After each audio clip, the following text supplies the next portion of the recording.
Kalau kita membaca hidup Paulus ini, kita melihat bahwasanya hidup Paulus sesudah dia dipanggil Tuhan merupakan satu pertandingan yang terus menerus, pergumulan yang terus menerus. Paulus berkata, aku telah mengakhiri pertandingan, aku telah mengakhiri perlombaan. Dan tentunya Paulus membuangkan semua beban-beban berat. Tentunya Paulus membuangkan semua pikulan-pikulan berat. Tentunya Paulus membuangkan dosa-dosa yang bisa menjerat dia, sehingga dia bisa berlari dengan cepat dalam perlombaan yang diwajibkan bagi Paulus, juga diwajibkan bagi kita semua. Amin. Ya, firman Tuhan berkata, jikalau kita mau mengikut Yesus, kita harus menyangkal diri kita dan mengangkat salib setiap hari. Inilah perlombaan, mengalahkan kehendak daging, mengalahkan hawa nafsu, dan berjalan dalam Roh Kudus. Paulus berkata dalam 1 Korintus 9 ayat 27, kesaksian Paulus, dia terus menyangkal dirinya, karena dia berkata, aku masih bisa terbuang, tetapi aku melatih tubuhku dan menguasainya seluruhnya, supaya sesudah memberitakan Injil kepada orang lain, jangan aku sendiri ditolak. Jangan aku sendiri ditolak, sudah aku memberitakan Injil kepada orang lain. Rupanya sesudah kita memberitakan Injil kepada orang lain, tetapi sesudah itu, hari-hari berikutnya, tahun-tahun berikutnya dari akhir hidup kita ini, kita pakai hidup dalam kehendak daging, maka Tuhan akan menolak kita. Paulus tidak mau hal itu terjadi kepadanya. Oleh sebab itu dia berkata, aku melatih tubuhku tunduk kepada Roh Kudus, dan aku menguasainya sepenuhnya. Kehendak dagingku tidak menguasai aku.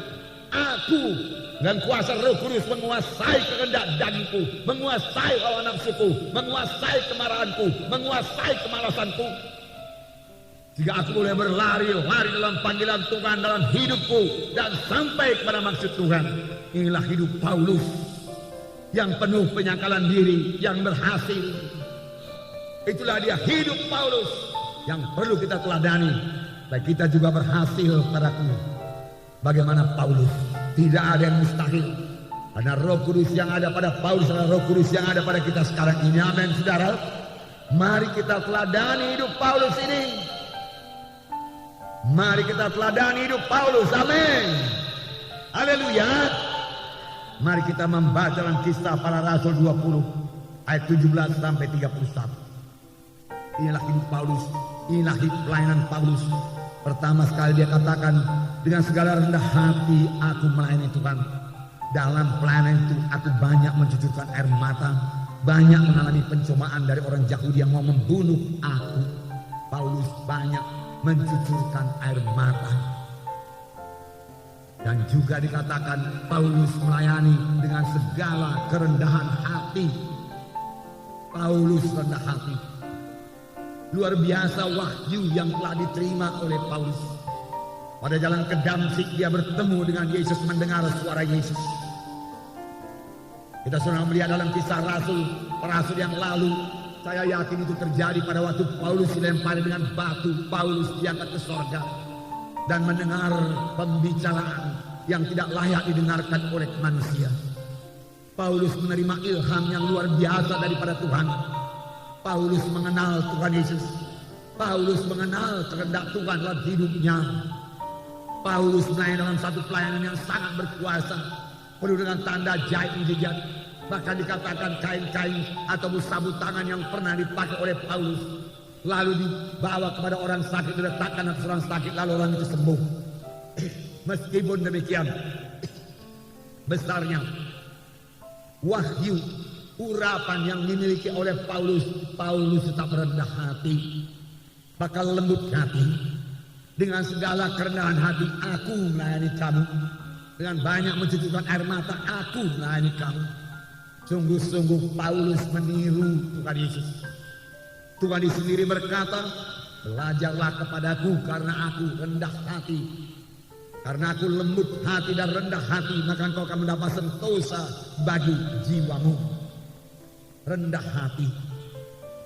Rendah hati tidak sama dengan rendah diri. Rendah diri atau dikatakan oleh orang dunia ini minder, dia katakan merasa diri tidak layak, merasa diri lemah, merasa diri tidak sanggup. Itu bukan daripada Tuhan, dan itu bukan rendah hati. Itu rendah diri yang menyebabkan kita tidak bisa dipakai Tuhan. Kalau kita tidak mau keluar dari perasaan rendah diri kita tersebut. Tapi saya percaya Roh Kudus, firman Tuhan yang hidup, yang diurapi oleh Roh Kudus, bisa mengubahkan kita yang merasa rendah diri ini menjadi orang yang bisa dipakai Tuhan, menjadi orang yang memiliki semangat yang menyala-nyala, menjadi orang yang memiliki visi yang baru, mengenal keadaannya yang baru dalam Tuhan, bahwasanya Tuhan telah memberikan pada satu hidup yang baru, hidup yang berkemenangan, hidup yang berhasil, bahwasanya dalam Tuhan dia akan menjadi orang yang berhasil. Amin. Oleh sebab itu buang semua perasaan rendah diri saudara, karena di dalam Tuhan Yesus adalah satu kejadian yang baru. Perkara lama lenyap, termasuk perasaan rendah diri, perasaan tidak berharga, perasaan lemah-lemah, perasaan pelimplang, dibuangkan oleh Roh Kudus dan terima satu kejadian baru daripada Tuhan yang membuat saudara hidup berkemenangan dalam dunia ini dan boleh mengerjakan pekerjaan Tuhan. Amin. Puji Tuhan. Roh Kudus mau mengubahkan kita, saudaraku.